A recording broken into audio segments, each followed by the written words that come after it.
بسم الله الرحمن الرحيم الحمد لله رب العالمين والصلاة والسلام على رسول الله وعلى آله وأصحابه أجمعين اللهم لا علم لنا إلا ما علمتنا إنك أنت العليم الحكيم اللهم علمنا ما ينفعنا وانفعنا بما تعلمنا وزدنا بفضلك من فضلك علما وتعليما اللهم فقهنا في الدين وعلمنا التأويل وصل اللهم وسلم وبارك على سيدنا محمد وعلى آله وأصحابه أجمعين وبعد.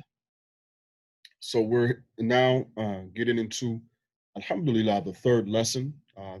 We're progressing very well in what, inshallah, is something that Allah subhanahu wa ta'ala will facilitate for us, which is an explanation of al-Aqa'id an-Nasafiyyah, as we know, in preparation for the real Sharh, not my Sharh, but the Sharh of the great Imam at-Taftazani, rahimahullahu ta'ala. So last lesson, we spoke about asbabul ilm.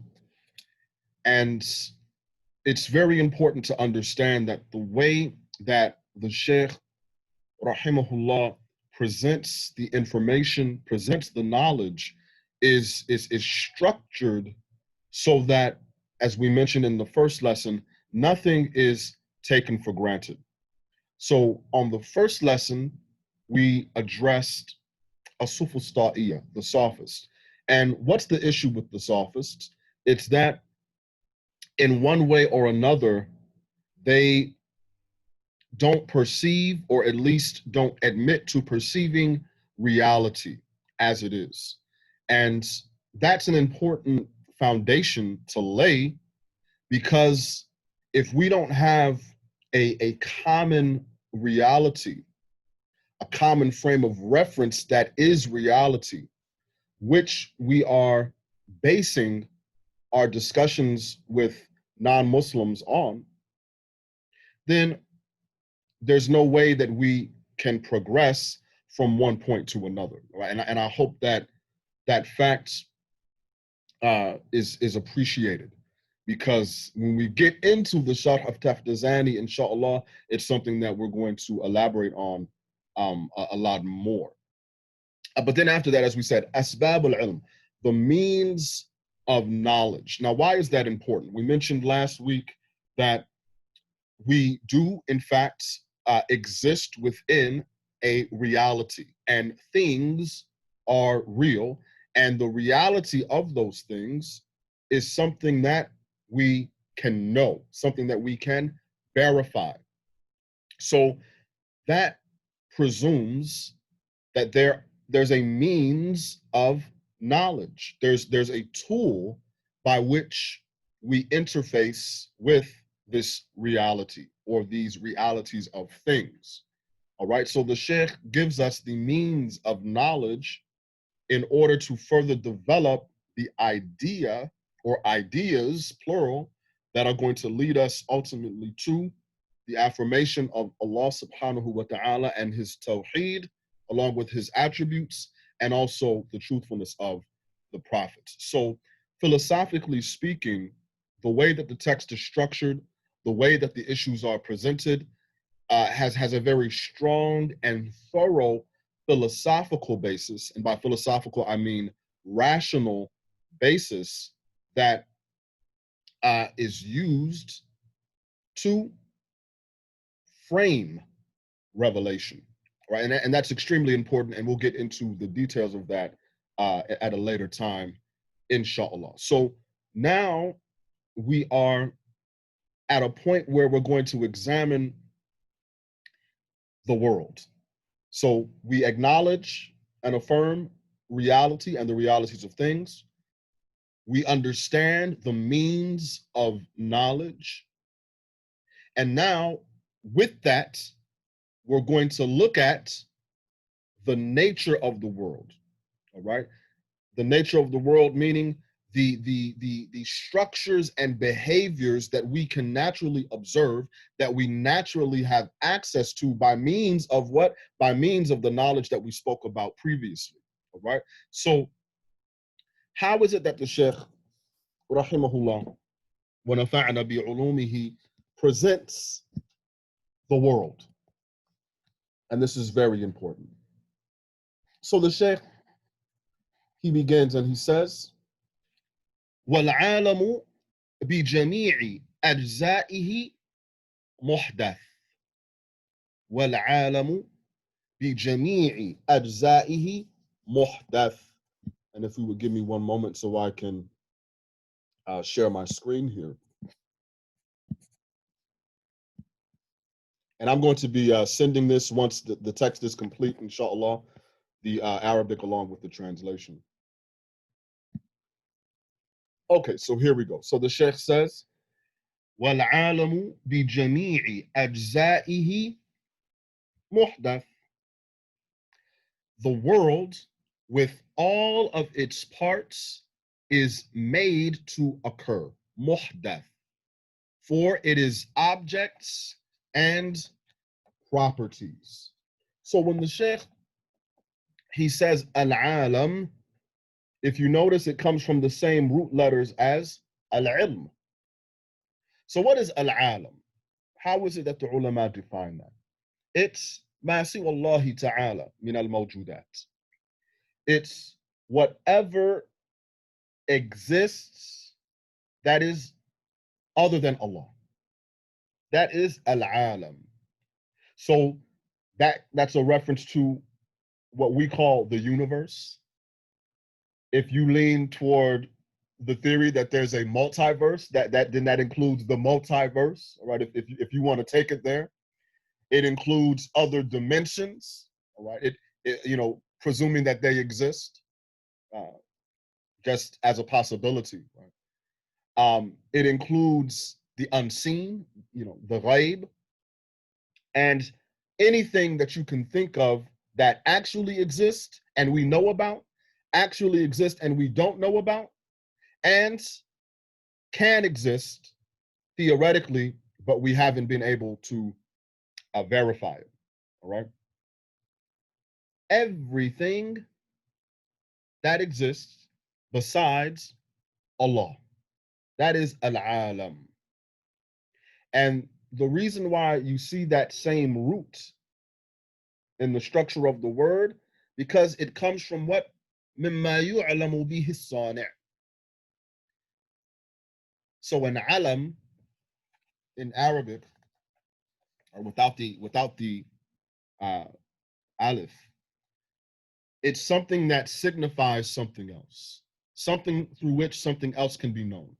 So it's called the alam because through looking at it, through observing it, through reflecting on its structure and its behavior and its qualities, we can come to the conclusion that there is a maker for this alam, right? So very important. Right there in the definition, or excuse me, right there in the term itself is an indication of what the purpose of it is, the ultimate purpose of it is, which is to bring us to the knowledge of Allah subhanahu wa ta'ala. So then the Sheikh goes on in the next line, and this is how, of course, we have a broad definition of al-alam, which is everything other than Allah. Everything other than Allah.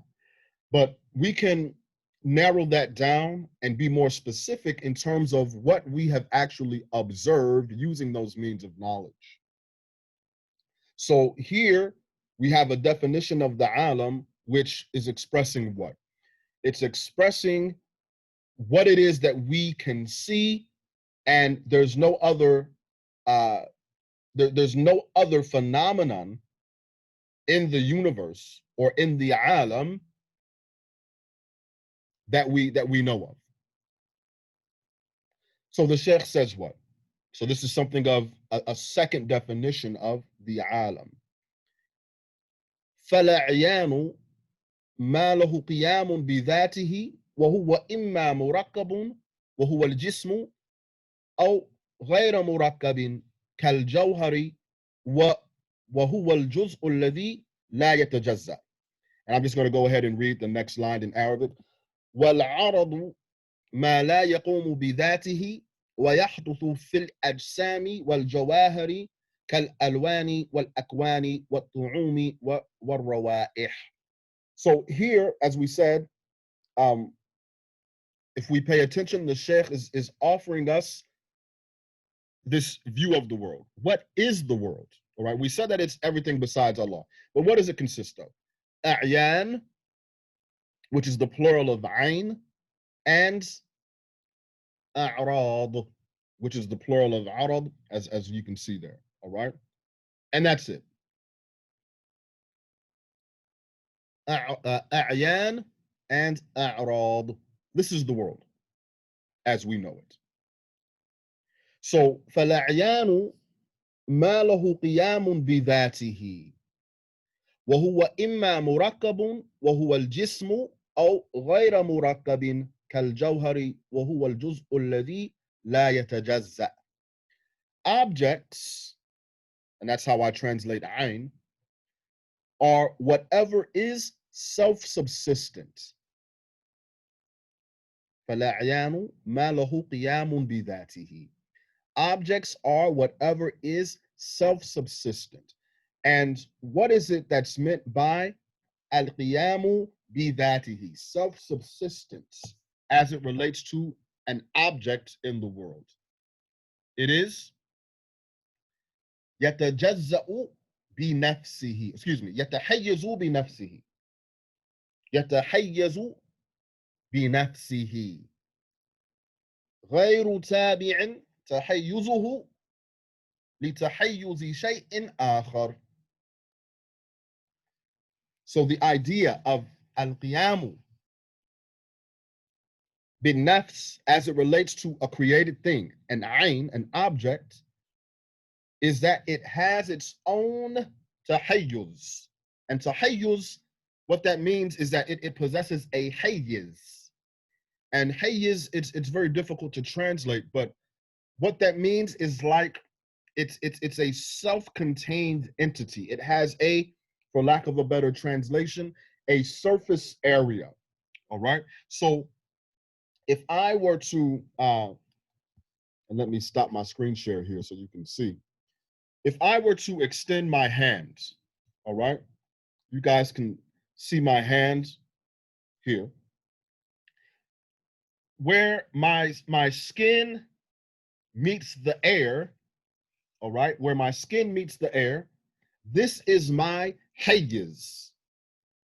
This is my hayyiz. And that's true for all of my body, all right? It has a quote unquote surface area, but I think we should just stick with the Arabic if the concept is understood. I am a self-contained entity. I have a hayyiz, all right? So is that understanding clear, inshallah? Same thing with this bottle of water, where the surface area of the plastic meets the air. This is the hayyiz of the bottle, all right? It's a self-contained entity. Does everybody understand that concept of tahayyuz? Parameters?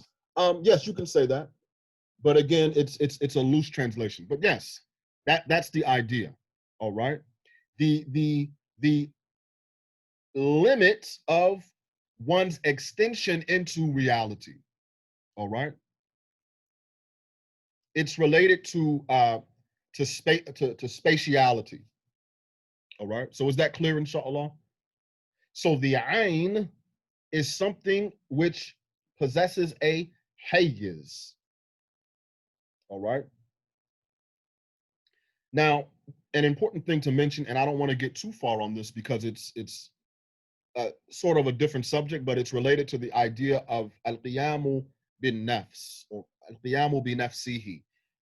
Allah subhanahu wa ta'ala, this is what the ulama call a sifa salbiya for Allah subhanahu wa ta'ala, al-qiyamu bin nafs. What's the difference between saying that Allah subhanahu wa ta'ala is self-subsistent versus saying that the ayn is self-subsistent, because it's not the same thing. All right. How many? Who has studied al-Barahin, or the actual Sharh of al-Barahin by the author, or have a familiarity with the content of al-Barahin, where as-Sunusi rahimahullah presents these different attributes? All right. Do you what, can you tell us what the difference between this meaning of self-subsistence for an ayn, what's the difference with that and versus self-subsistence for Allah subhanahu wa ta'ala? And again, not to get too far. If I remember correctly, the definition is that Allah Ta'ala has no need, or that he doesn't require a locus, meaning that he's not a sifa Yes. that requires something that he is attributed to. Right. He's not a quality of something. And the Arabic term is a mahal. Allah subhanahu wa ta'ala is free of need from a mahal. That's one. And then what else? He doesn't need a mukhassas. A mukhassas, exactly. All right. So self-subsistence in reference to Allah subhanahu wa ta'ala, again, a negative attribute. What is it that we're negating? We're negating al-mahal and al-mukhassas. All right. Exactly.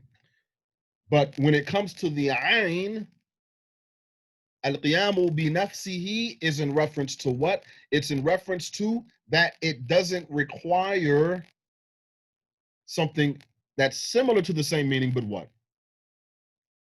It doesn't require a hayyiz other than its own hayyiz to exist. It's within itself mutahayyiz. All right? It has its own self-contained structure. And as we said, a surface area, quote unquote, as a very loose translation. All right? So inshallah, that's clear. Now let me go back to sharing the screen here. And it's important because that's in contradistinction to what? It's in contradistinction to the Arab, which is what we're going to get into. But let's complete what the Sheikh says. Objects are whatever is self-subsistent. وهو إما مركب وهو الجسم أو غير مركب كالجوهر وهو الجزء الذي لا يتجزأ. And it is either composite, murakkab, i.e. a body, or not composite, like substance, which is the indivisible particle. All right. Now, this is a very interesting statement that the Sheikh makes here about the jawhar, a substance. All right. So now, if you can make a little chart in your mind, a'yan, objects, are of two different types. Something that is either composite, i.e. bodies, and then things that are not composites, which are substances. All right. So bodies and substances, these are a'yan. And when the Sheikh says the indivisible particle, as we said, it's an interesting statement because he's saying that from a philosophical standpoint, not from a modern scientific standpoint, obviously. I mean, it's interesting if you read up on physics, that at least in terms of our observation now, with the experimentation to go with it, we have broken down matter as far as we can go. All right. So what the Sheikh was speaking about theoretically or philosophically so many centuries ago, right? The indivisible particle. This is something that we have actually experienced in the context of modern science. All right. Are you all familiar with the elementary particles? There are 17 elementary particles that we cannot break down further than what we've done. All right. Now, who's to say that we might be able to do it in the future? We don't know. But at this point in the development of, empirical science, we have these 17 elementary particles and we can't break it down further than that, right? So it's very interesting to actually see that this is something that has been experimented on, and it's in support of something that was merely a concept so many centuries ago, as we said. I remember hearing one person say that reality is a game with 17 particles playing with 4 rules. And the 4 rules are these 4 forces. There's force fields in nature. You have the electromagnetic force, um, gravitational force, and then the strong and weak nuclear forces. All right, so those 4 forces with these 17 elementary particles, and there is our reality according to that understanding. Right, so it's very interesting. But inshallah, the idea of the ayn is clear, whether it be a body or a substance. All right. So then the Sheikh moves on, and he said, وَالْعَرَضُ ما لا يقوم بذاته ويحدث في الأجسام والجواهر كالألوان والأكوان والطعوم والروائح. The property, and if you want to use a proper philosophical term in English, they're called accidents. The property is that which is not self-subsistent and occurs in bodies and substances, like colors, states, and by states, it's states of being, tastes, and smells. All right. So what's the important thing here? We are contrasting the ayn with the arad. So what is it that the Sheikh says? Very simple. The arad is not self-subsistent. So then how do we understand the existence of the arad? It exists as a quality that inheres in the thing that is described with that quality. All right. And that becomes clear with the examples. So colors. If you take, for example, blue, and I say to you, well, I mean, it's a great example. Let me stop sharing here for a moment. This microphone is a light blue microphone. What is the existence of blue in relation to this microphone? Can I abstract the blue and just show you blueness as a reality that has its own hayyiz? No. All right. That's the meaning of an Arab. All right. States of being, tastes, and smells. All right. And all of that is clear, inshallah. Let me go back a little bit and just give examples of states of being. That's like the ulama say ijtima and iftiraq, being in a state of togetherness or a state of separation, as well as harakat and sukun, movement and stillness and things like that. Right? States of being. Tastes, bitterness, sweetness, saltiness, and any combination of those, and smells. And as at-Taftazani says, there's so many different types of smells, you can hardly put an exact number on it, right? So all of these things are a'rad.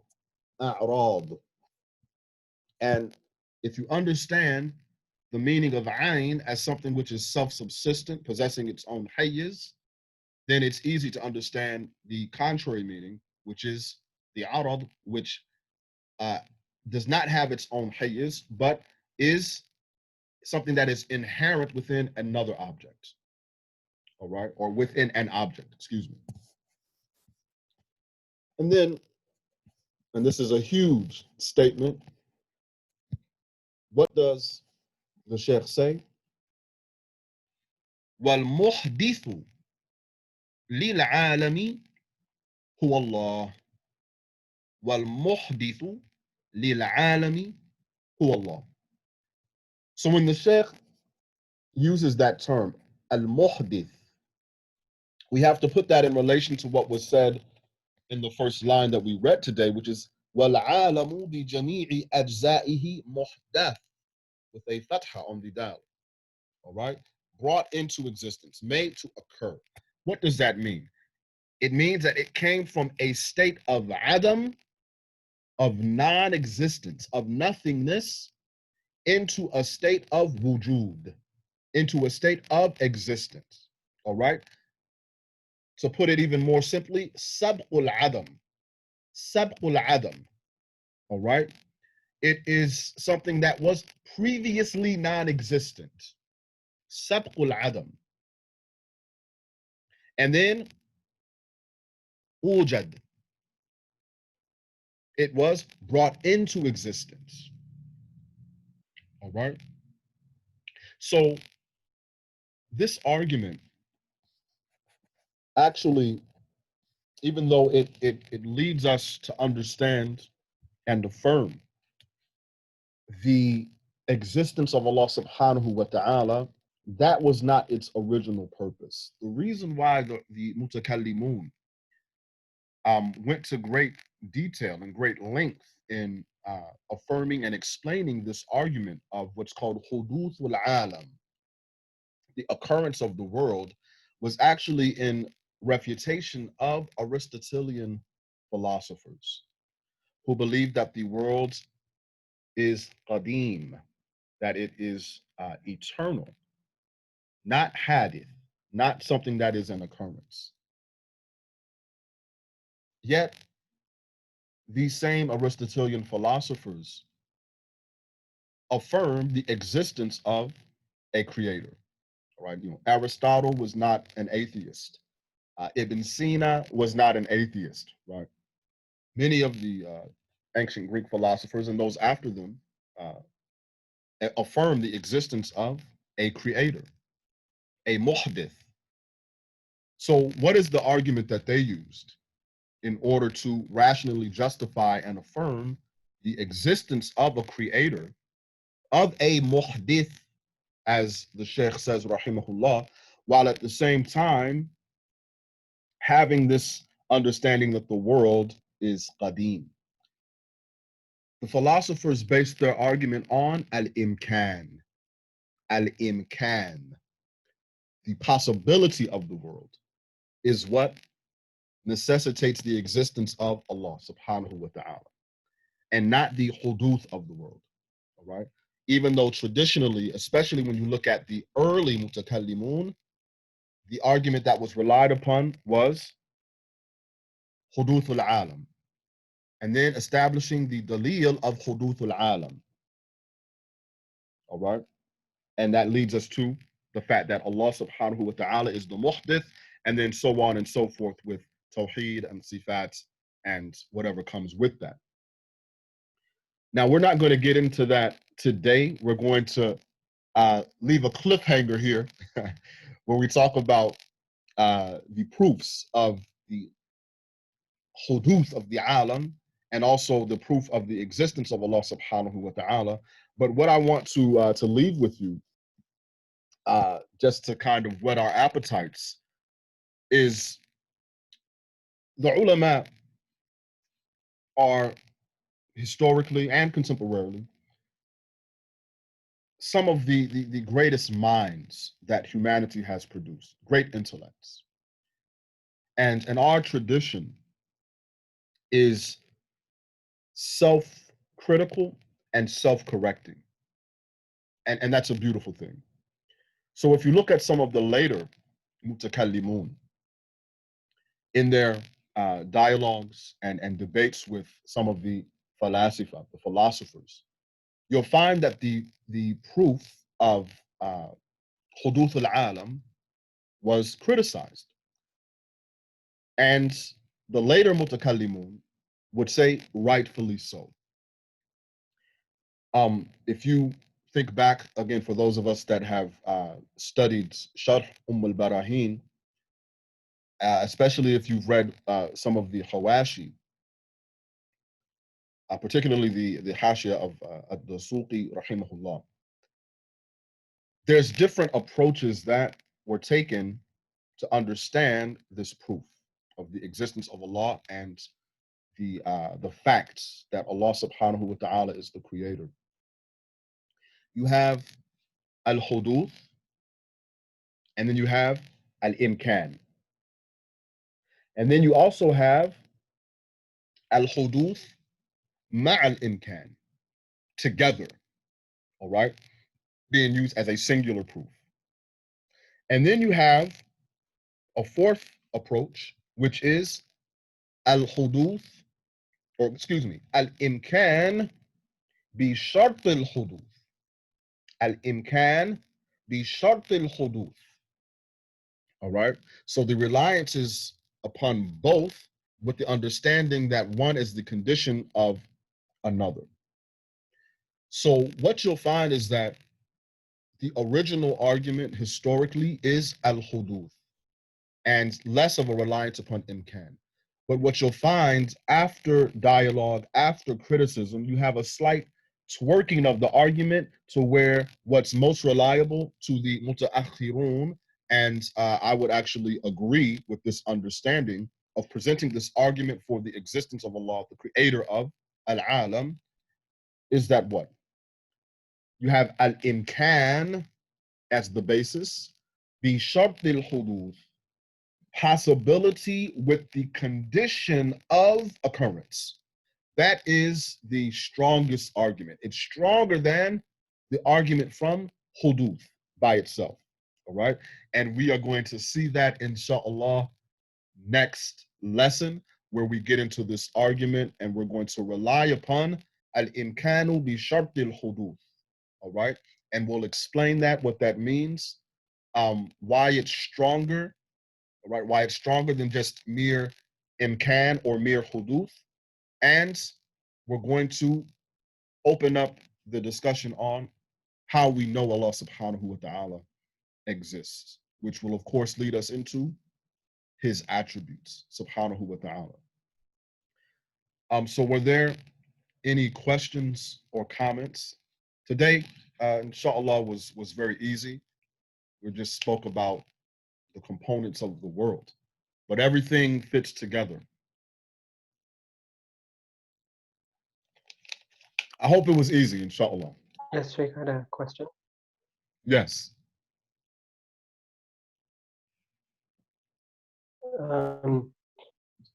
So with the argument from Huduth, like when we speak about Huduth, that it was not, or that it previously, that the world previously was non-existent. How, I guess I'm just confused about how we say this, because we even say that time itself is hadith. So how, like, how is it possible to say that the world previously, that before it came into being, it was non-existent, when there's no reference of time? Right. There's no reference for time. But what if you look at the definition, this is why we said sabqul adam. Sabqul adam. So here it's there's a conceptual presumption that's being made. All right. There's a conceptual presumption being made just for the sake of language. That's the only way that we can express it. All right. I mean, how would you say it? There's nothingness, and as you said, there's no world, there's no time. It's just nothing, nothing, but Allah subhanahu wa ta'ala. All right. So it's difficult for the human mind to conceive of Adam. All right. It's very hard when you actually reflect on it. So we can acknowledge it as a concept just for the sake of having to express that in human terms, all right? But in reality, we don't have an experience with Adam, with nothingness, all right? So just to give you an example, and this is something that I mentioned in a conversation with a Jehovah's Witness, where we were talking about a completely unrelated issue. We were speaking about the fate of the human being if he is a disbeliever, all right? He's going to be eternally separated from Allah subhanahu wa ta'ala, all right? And according to this Jehovah's Witness, he said what? Hell and this separation from Allah subhanahu wa ta'ala, it's at death, there's a return to Adam, a return to nothingness. And I replied to him, I said, well, you know, I've been nothing before, right? Now, does that statement make sense? Not really, right? If you're going to hair split the meaning, it doesn't make sense. But at the same time, the basis of the concept is understandable. You follow me? We've all been nothing before. So I said to him, so I'm not afraid of a return to nothingness because I've been nothing before, right? I'm afraid of punishment in the akhirah. That's what I'm afraid of, where I am something. I do exist. I am aware, all right? But that conversation and the statement that I made in reply to him is similar to what you're asking, all right? So we've all had the quote unquote experience of Adam, of being nothing. But what does that mean in relation to your own existence? Do you follow the question? Yes, yes. What does it mean that you were nothing? So you weren't there. You didn't exist. Right. How can I speak of you in terms of your Adam? Do you see? Even though that's a fact, there was a time when you were nothing. All right. Now, when you include time in that, because as you know, time is created, it's the same idea. We cannot fully comprehend Adam, but yet we acknowledge that it's something that we have to be able to express. All right. Your existence was preceded by nothingness. Yes, exactly. Sabqul Adam. Sabqul Adam. And it's precisely as it sounds. Nothingness. All right. So we have to be careful about trying to include something in nothing. All right. Because that will lead to misconceptions. And I'm thinking of a particular scholar now, and I'm not gonna mention him yet, but it's this confusion of the non-existence of the world and the passage of time that led him to make certain statements that are in contradistinction to the standard view of the ulama. But that's for another time, inshallah. And we're going to get into that next week when we talk about al-imkanu bi shart al-huduth and the existence of Allah subhanahu wa ta'ala. We're going to break it down a little bit more, and hopefully there'll be greater clarity, inshallah. All right. Was there anything else? Wa iyyakum. Afwan. We'll be having class next Sunday. You know, that's going to be after the Eid. So no, yeah, we'll take a break next Sunday, inshallah. And it will be the Sunday after next, inshallah. All right. Wa iyyakum. If there weren't any more questions or comments, then inshallah, we will continue with lesson 4, not next Sunday, but the Sunday after next, inshallah. Wa barakallahu feekum. Subhanakallahumma wa bihamdik. نشهد أن لا إله إلا أنت نستغفرك ونتوب إليك والسلام عليكم